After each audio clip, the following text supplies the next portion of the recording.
السلام علیکم، welcome to my channel کہانی جنکشن۔ نئی دلچسپ اور ہارر کہانیاں سننے کے لیے میرے چینل کو سبسکرائب کریں۔ 3 معصوم بچوں کا حویلی میں قتل، آخر قاتل کون؟ خبر کے ساتھ جو تصویر لگائی گئی تھی ان میں ایک تصویر میں 3، 6، 7 سالہ بچے نظر آ رہے تھے۔ وہ تینوں بچے شدید زخمی حالت میں تھے، خون میں لت پت۔ ساتھ جو دوسری تصویر لگی تھی اس میں اسی حویلی کی بیرونی طرف سے لی گئی تصویر نظر آ رہی تھی جس کی لائبریری میں اس وقت وہ بیٹھی تھی۔ حیرت کا ایک ایسا جھٹکا جو اپنے اندر تمام ترشتات لیے ہوئے تھا زارا کو لگا تھا اور وہ سرتاپا کانپ اٹھی تھی۔ یہ سب آخر ہے کیا؟ رک رک کر اس کے ہونٹوں سے نکلا تھا۔ غیر ارادی طور پر غیر محسوس انداز میں وہ اپنے ہونٹوں تلے شہادت کی انگلی دیے کافی غور سے اب وہ خبر پڑھ رہی تھی۔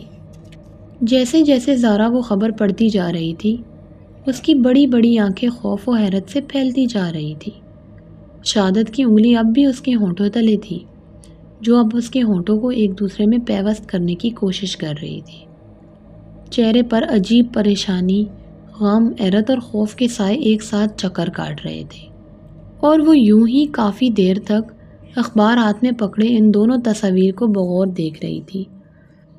جو خبر ابھی اس نے پڑھی تھی اس نے اسے واقعتاً کافی شاکڈ کیا تھا۔ دراصل خبر میں اسی حویلی میں 3 بچوں کی موت کی خبر شائع کی گئی تھی اور ساتھ یہ بھی کہ وہ بچے اپنے والدین کے ہاتھوں مارے گئے ہیں۔ اپنی آپس کی جھڑپ نے اپنے ساتھ ساتھ اپنی بے قصور معصوم اولاد کی بھی جان لے لی تھی۔ ساتھ میں یہ بھی لکھا گیا تھا کہ اس واقعے کی تفصیلات جاننے کے لیے جو صحافی حویلی گئے تھے ان کو حویلی میں ان تینوں بچوں کے سائے نظر آئے تھے۔ پھر فوراً ہی یہ بات بھی مشہور ہو گئی تھی کہ یہ بے قصور معصوم بچوں کی روحیں اس حویلی میں مقید تڑپ رہی ہیں۔ زارا کے لیے اس سب پر یقین کرنا بہت مشکل تھا مگر حقیقت بہرحال اسے تسلیم کرنا ہی پڑی تھی اور اس حقیقت نے اس کے اندر کافی سارے شکوک و شبہات کو جنم دیا تھا۔ اسے اس سب سے اپنے بچوں کا خیال آیا۔ ان تینوں کے سائے بھی تو اسے دکھائی دیتے تھے۔ اخبار کے رپورٹر کو جب ان تینوں بچوں کے سائے نظر آ سکتے تھے تو اسے بھی تو اپنے بچوں کے سائے نظر آ سکتے تھے، مگر اس کے بچے تو طبی موت مرے تھے، انہیں مارا تو نہیں گیا تھا۔ نہ جانے کیسے کیسے عجیب و غریب خیالات اس کے ذہن میں آ رہے تھے اور وہ انہیں سوچ سوچ کر خود کو پریشان کیے جا رہی تھی۔ رات کا پہلا پہر شروع ہو چکا تھا۔ وہ اس وقت اپنے وسیع کمرے میں آتش دان کے سامنے صوفے پر بیٹھی اپنے مرمری مومی ہاتھوں میں سیاہ رنگ کا ایک مگ تھامے جس سے بے رنگ دھوئیں کے مرغولے اٹھ رہے تھے آتش دان میں جلتی چٹختی لکڑیوں کو دیکھ رہی تھی۔ اس کی نظروں میں گہری سوچ کے سائے تھے، لب نیم وا تھے، لمبی لمبی پتلی کمان جیسی بھووں کے نشیب و فراز بنے تھے۔ آتش دان میں جلتی لکڑیاں وقفے وقفے سے چٹخ رہی تھی۔ باہر موسلادھار بارش شروع ہو گئی تھی، ہوائیں شدید جبکہ آسمان غصے میں غرا رہا تھا اور اس کی گراہٹ اندر کمرے میں صاف سنائی دیتی تھی۔ مگر وہ اس سب سے بے نیاز بیٹھی اپنی ہی سوچوں میں ڈوبی تھی۔ جب اس کی گود میں پڑا موبائل چنگاڑ اٹھا تو وہ بے اختیار چونک پڑی اور اپنے خیالات کی بہکی روح سے چونکی۔ اسکرین پہ عمران کا نمبر دکھائی دے رہا تھا۔ وہ بے اختیار مسکرائی، چہرے پہ خوشی کے آثار پھیلے۔ ہیلو مسٹر عمران، بے اماں بے تکلفی وہ شوخی سے بولی تو دوسری طرف ایک فلک شگاف کہکا بلند ہوا۔ وہ ہلکا سا ہنس دی۔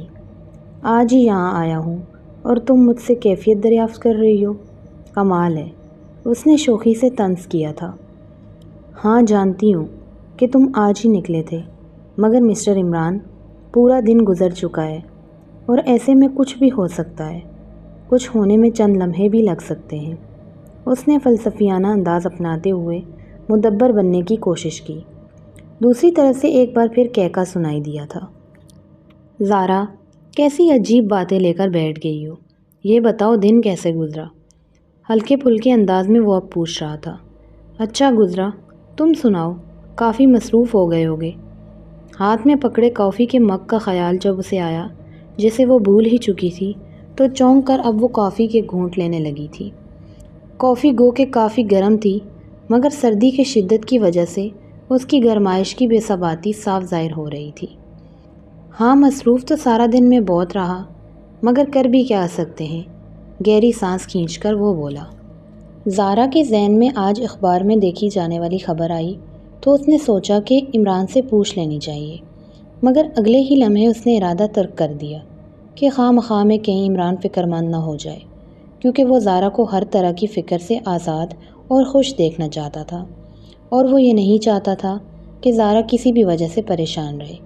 چند لمحے خاموشی رہی، پھر دوسری طرف سے عمران کی آواز ابھری، زارا، میں ابھی فون رکھ رہا ہوں، کافی نیند آ رہی ہے، چونکہ ابھی فارغ ہوا تھا اس لیے سوچا کہ تمہیں فون کر دوں۔ یعنی سارا دن تمہیں میرا ایک مرتبہ بھی خیال نہ آیا؟ مصنوعی ناراضگی بھری آواز میں وہ شرارتاً بولی تو دوسری طرف سے عمران کی فکر مند آواز سنائی دی، نہیں ایسی بات نہیں ہے، دراصل ٹائم ہی نہیں ملا بالکل کہ تم سے بات کر سکوں، ورنہ تم تو ہمیشہ میرے دل میں بسی رہتی ہو۔ اس کی بات پر زارا بے اختیار ہنسی، اس کی بڑی بڑی آنکھیں ننھی سی ہو گئی تھی جو اس وقت بہت زیادہ پیاری لگ رہی تھی۔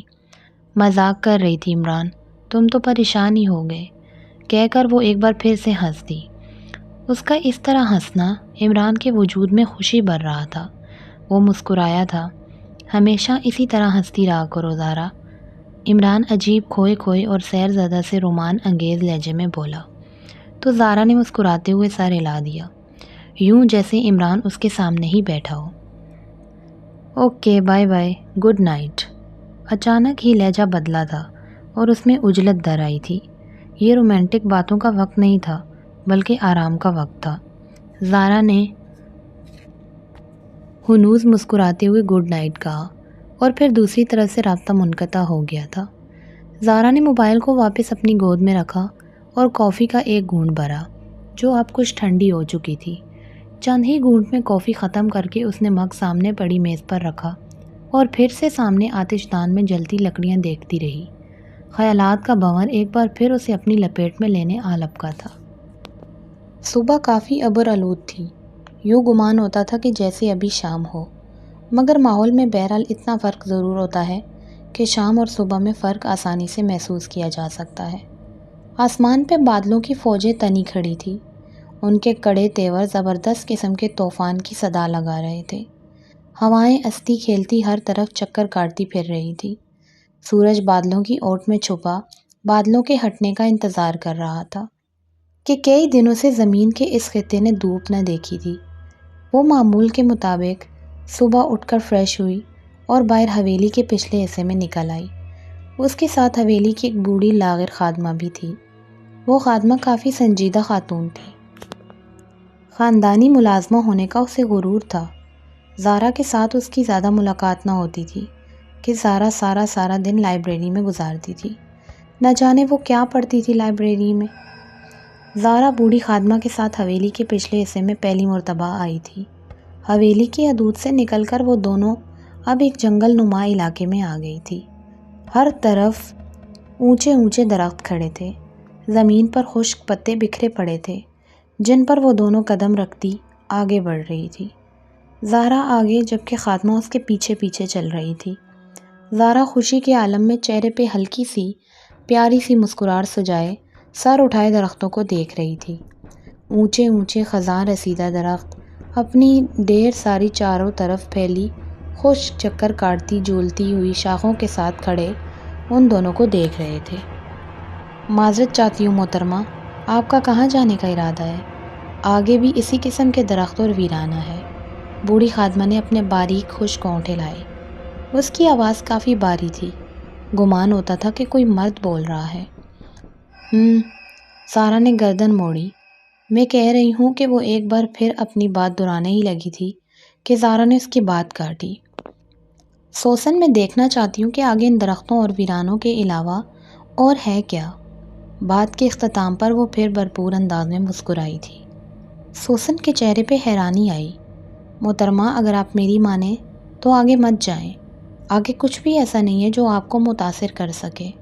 بہتر ہے کہ ہمیں واپس چلے جانا چاہیے، جھجکتے لہجے میں اس نے تادیبی آواز میں کہا۔ زارا اب پورا مڑ کر بوڑھی خادمہ کا گہرا سفید چہرہ دیکھنے لگی۔ جس پہ نکات نمایاں تھی۔ سوسن، بہت بہتر ہے کہ تم مجھے نہ روکو۔ میں جاننا چاہتی ہوں کہ آخر تم کیوں آگے جانے سے کترا رہی ہو۔ اس کے لہجے میں ایسا کچھ نہ تھا جو دل دکھانے والا ہو، مگر سوسن کو بہت ہی برا لگا تھا۔ وہ کچھ کہنا چاہتی تھی مگر کہہ نہ سکی۔ زارا مڑی اور ہلکی پھلکی چال سے مگن سے آگے بڑھنے لگی۔ سوسن بس سر جھٹک کر رہ گئی تھی۔ مجبوراً وہ بھی اس کے پیچھے چل پڑی۔ خشک پتوں پر چلتے ہوئے پتے چڑچڑاہٹ پیدا کر رہے تھے۔ ماحول میں اس چڑچڑاہٹ کے علاوہ اور کوئی آواز سنائی نہ دیتی تھی۔ سوسن، ایک بات پوچھوں؟ چلتے چلتے اچانک ہی زارا نے کسی خیال کے تحت مڑے بغیر ہی سوسن سے سوال کیا۔ جی ضرور، مجھے خوشی ہوگی۔ سوسن نے پوری توجہ زارا کی طرف مرکوز کر دی۔ تم یہاں کتنے سالوں سے کام کر رہی ہو؟ میں نے جب سے ہوش سنبھالا ہے خود کو اسی حویلی میں غلام پایا ہے۔ اپنا حسب نسب نہیں جانتی میں۔ ایک بات بتاؤ سوسن، قسم کھاؤ کہ سچ سچ بتاؤ گی؟ زارا نے عجیب سے انداز میں پوچھا۔ کیسی بات؟ سوسن حیران تھی۔ تم یہ سوال پوچھنے کا حق نہیں رکھتی سوسن۔ جو میں پوچھ رہی ہوں اس کا صاف صاف جواب دو۔ اچانک ہی زارا کے لہجے میں خشونت در آئی تھی۔ جی، جتنا کچھ میرے علم میں ہوگا میں بہتر طریقے سے آپ میں منتقل کرنے کی کوشش کروں گی۔ آپ مجھے جھوٹی نہ پائیں گی۔ سوسن گھبرا سی گئی تھی۔ ایک بات بتاؤ، یہاں پہلے کون رہتا تھا؟ سنجیدہ لہجے میں سوال کیا گیا۔ معذرت، پر آپ یہ کیوں پوچھ رہی ہیں؟ متذبذب لہجے میں الٹا سوال کیا گیا۔ میں نے جو پوچھا ہے بتاؤ، سوال نہ کرو۔ معاف کر دیں، گستاخ زبان سے نکل گیا۔ معذرت چاہتی ہوں۔ معذرت کی گئی اور کلیجہ مضبوط کیا گیا۔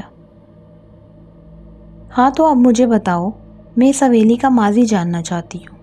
عمران نے مجھے اس بارے میں کچھ نہیں بتایا۔ میں اب تمہارے منہ سے سب سننا چاہتی ہوں۔ اب کہ نرمی سے پوچھا گیا۔ میں یقین دلاتی ہوں کہ آپ کو ہر بات سچ سچ بتاؤں گی۔ میری پوری زندگی اس حویلی کے در و دیوار میں مقید گزری ہے۔ بہت سے ایسے واقعات دیکھے ہیں ان آنکھوں نے جو اشک بار کر دیں۔ کیسے واقعات؟ سوسن، دیکھو مجھے سب بالکل سچ سچ بتانا۔ جی ہاں محترمہ، یہاں پہلے جاوید صاحب اپنے خاندان کے ساتھ رہتے تھے۔ کافی اچھی زندگی گزار رہے تھے۔ انہوں نے بیجنگ کی ایک انتہائی خوبصورت اور متمول خاندان سے تعلق رکھنے والی لڑکی سے پسند کی شادی کی تھی۔ مہر خاموشی۔ پھر جاوید صاحب نے شادی کے بعد اپنی بیوی کی خواہش پر یہ حویلی خریدی تھی اور اب یہیں رہائش پذیر تھے۔ ویسے جاوید صاحب کی بیوی سے آپ کی شکل و صورت بہت ملتی ہے۔ خیر، شادی کے کافی سال بعد تک بھی جب ان کی اولاد نہ ہوئی تو انہوں نے دوسری شادی کر لی۔ دوسری بیوی کے حویلی آنے سے حویلی میں جیسے قیامت برپا ہو گئی۔ پہلی بیوی نے خوب تماشے کیے۔ جاوید صاحب ایک رحم دل انسان تھے۔ وہ نہیں چاہتے تھے کہ پہلی بیوی کو طلاق دیں، مگر پہلی بیوی کی ہڑدری ذرا برابر بھی نہ ٹوٹی۔ جاوید صاحب نے جیسے تیسے شادی کا 1 سال دوسری بیوی کے ساتھ گزار لیا تو اس سے ایک بیٹا پیدا ہوا۔ بیٹے کی پیدائش پر جاوید صاحب بہت خوش تھے۔ دوسری بیوی کی قدر پہلے سے زیادہ ہو گئی تھی۔ پہلی نے خود کو دونوں سے کنارہ کش کر لیا تھا۔ اتنے میں پہلی بیوی کے بھی اولاد ہوئی، ایک بیٹا پیدا ہوا۔ جاوید صاحب کی خوشی کا کوئی ٹھکانہ نہ رہا تھا۔ زندگی میں بدلاؤ آ گیا تھا۔ سب ایک دوسرے سے راضی خوش تھے۔ اسی دوران دوسری بیوی کی اولاد دمے کے عارضے سے مر گئی اور اسی صدمے نے کمزور دل کی مالک ماں کی بھی آنکھیں ہمیشہ کے لیے بند کر دی۔ جاوید صاحب اور پہلی بیوی شدید صدمے سے گزر کر اب پہلے کی طرح ہنسی خوشی زندگی گزارنے لگے تھے کہ اتنے میں ان کے ہاں ایک بیٹی پیدا ہوئی۔ ان کی خوشی کا کوئی بھی پیمانہ ناپ نہیں سکتا تھا۔ 1 سال بعد ایک اور بیٹی پیدا ہوئی۔ زندگی کافی اچھی گزر رہی تھی۔ جاوید صاحب ایک دن اچانک ہی شدید سردی میں باہر نکلنے سے لقوہ کا شکار ہو گئے۔ زندگیوں کو ایک بار پھر دکھوں کی چادر نے ڈھانپ لیا تھا۔ شاید خدا کو یہی منظور تھا۔ کچھ عرصے بعد ہی جاوید صاحب کی موت واقع ہو گئی اور صدمے میں ان کی بیوی اپنا ذہنی توازن کھو بیٹھی۔ ان کے والد جاپان میں اپنی ایک کمپنی چلاتے تھے۔ وہ بیٹی کے دکھ میں وہاں سے چائنا روانہ ہوئے، مگر تب تک جاوید صاحب کی بیوی صدمے میں اپنے تینوں بچوں کی جان لے گئی اور آخر میں انہوں نے اپنی سانسیں بھی روک لی۔ بس تب سے ہی یہ حویلی ویران ہو گئی۔ ملازمین کے علاوہ کوئی اور ان سخت دکھوں بھرے دنوں کے بعد رہنے نہیں آیا۔ جاوید صاحب کے سسر نے بطور امانت یہ حویلی اپنی ملک میں لے لی، مگر چند سال بعد وہ بھی اس دنیا سے چلے گئے اور ان کے بڑے بیٹے نے ساری جائیداد اپنے نام کرا لی۔ یہ حویلی کسی نے نہ خریدی۔ کئی سالوں بعد اب مسٹر عمران نے جب یہ حویلی مسٹر جاوید کے سسر کے بڑے بیٹے سے خریدی، جو غالباً ان کا گہرا دوست ہے، کتنے ہی سالوں بعد اب یہ حویلی کسی کی اصل ملکیت بنی ہے۔ سوسن چہرہ جھکائے اپنی مخصوص مردانہ آواز میں بتا رہی تھی۔ ماضی کی سخت کڑیوں کی گرم سلگا دینے والی یادیں اس کا بھرپور وجود جلا رہی تھی۔ اس کے چہرے پر قرب کے سائے لہرا رہے تھے۔ ایک اذیت بھری مسکراہٹ اس کے چہرے پر آ کے معدوم ہوئی تھی، اور زارا حیرت کے جھٹکوں کی زد سے نکل کر اب سنبھلی تھی اور رک کر مڑی تھی۔ اس نے سوسن کا قرب آلود چہرہ دیکھا، خود اس کے چہرے پر ہوائیاں اڑ رہی تھی۔ ایک عجیب گھبراہٹ اور دہشت کے زیر اثر اس نے سختی سے ہونٹ بھینچے ہوئے تھے۔ بڑی بڑی آنکھوں میں کرد سے بری نمی تھی۔ اس کو رکا دیکھ کر سوسن بھی رک گئی تھی۔ سر جھکایا ہوا تھا اور دونوں ہاتھ آگے مؤدبانہ انداز میں باندھے ہوئے تھے۔ سیاہ چوغے میں ملفوف وہ بوڑھی عورت اسے کافی کرب انگیز لگی تھی۔ ایک ہنستا بستا گھرانہ جو کہ دکھی وقت کی نظر ہو گیا۔ مجھے بے انتہا افسوس ہے، عجب افسردہ لہجے میں وہ بولی تھی۔ سوسن نے سر اٹھا کر اس خوبصورت لڑکی کو دیکھا اور اس کی آنکھوں میں آنسو جلملاتے دیکھ کر حیران ہوئی تھی۔ آپ رو رہی ہیں؟ میرے ساتھ بھی انہی کی مانند ہوا ہے، ٹوٹے لہجے میں وہ بولی تھی۔ سوسن کے چہرے پر استفہامیہ تاثرات ابھرے تھے۔ میں سمجھی نہیں۔ اس کی زبان سے پھسلا تو زارا کے ہونٹوں پر ایک مسکراہٹ ٹوٹ کر بکھری۔ تمہیں یہ سب نہیں جاننا چاہیے، میں تمہیں یہ سب بتانا نہیں چاہتی۔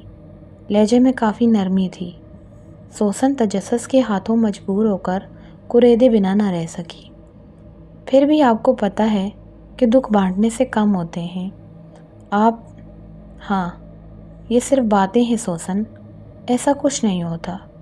اگر ایسا ہوتا تو ساری دنیا اپنے دکھ درد ایک دوسرے کو سنا کر اپنے دکھوں اور غموں سے نجات پاتی رہتی۔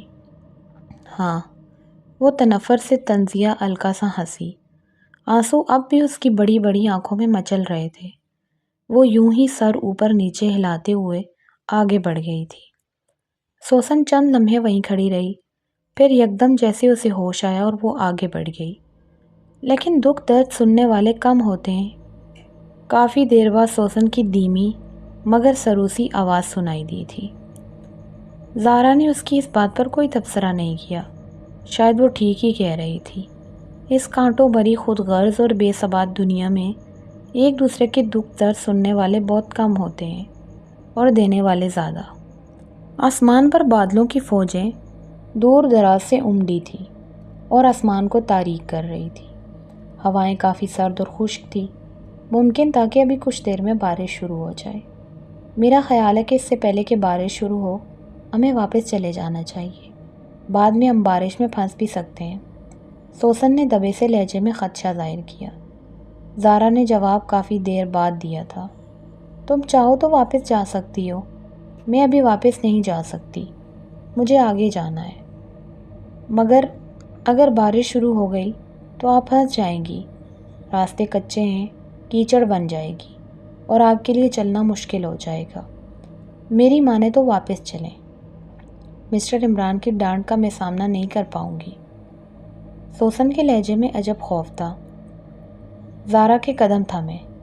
میں کہتی ہوں کہ تم چلی جاؤ، میں خود واپس آ جاؤں گی، میری فکر نہ کرو تم، مجھے کچھ بھی نہیں ہوگا۔ پیچھے دیکھے بغیر ہی اس نے حتمی حکم صادر کیا تو سوسن عجیب سی کیفیت میں مبتلا اور دکڑ پکڑ کا شکار اسے روکنا چاہتی تھی، سمجھانا چاہتی تھی، مگر زارا سنتی تو نہ۔ میں نے کہا جاؤ۔ زارا نے قدم آگے بڑھا دیے تھے۔ سوسن وہیں کچھ دیر پریشان ٹھہری کھڑی رہی۔ دل نے کہا کہ روک لو، دماغ نے کہا کہ چلی جا۔ آخر دماغ کی بات مانتے ہوئے اس نے قدم واپسی کے لیے بڑھا دیے۔ دل کے بار بار کہنے پر اس نے دل کا منہ دبایا اور قدم اٹھاتی ہوئی واپس حویلی کی جانب بڑھ گئی۔ زارا نے ایک لمحے کو رک کر اس کے قدموں کی چاپ سے اس کے جانے کی تصدیق کی اور پھر تیزی سے آگے بڑھ گئی۔ بارش نہ ہوئی تھی مگر موسم بدستور ویسا ہی تھا۔ وہ نہ جانے کتنی ہی دیر یوں ہی سرگشت کرتی رہی۔ خیالات کا ایک انبار تھا جو اس کے ذہن میں اودم مچا رہا تھا۔ آسمان غرا رہا تھا۔ اس نے واپسی کے لیے قدم اٹھا لیے تھے۔ کافی دیر بعد ہی وہ حویلی تک پہنچی تھی۔ اسے دور سے آتا دیکھ کر سوسن تیزی سے آگے بڑھی تھی، گو کہ وہ اسی کے انتظار میں تھی۔ خدا کا شکر ہے آپ خیریت سے لوٹ آئی ہیں، اس نے سکون کا سانس بھرا تھا۔ آپ نے صبح سے ناشتہ نہیں کیا، آپ کے لیے ناشتہ تیار کروا دوں؟ زارا نے ایک نظر اسے دیکھا اور کچھ کہے بغیر ہی آگے بڑھ گئی۔ سوسن کو اس سے کسی قسم کے مثبت رد عمل کی توقع نہیں تھی، مگر وہ چور نگاہوں سے دائیں بائیں دیکھ کر تیزی سے ایک طرف حویلی کے ایک دروازے کی جانب چل دی۔ زارا سیدھی اپنے کمرے میں آ گئی تھی۔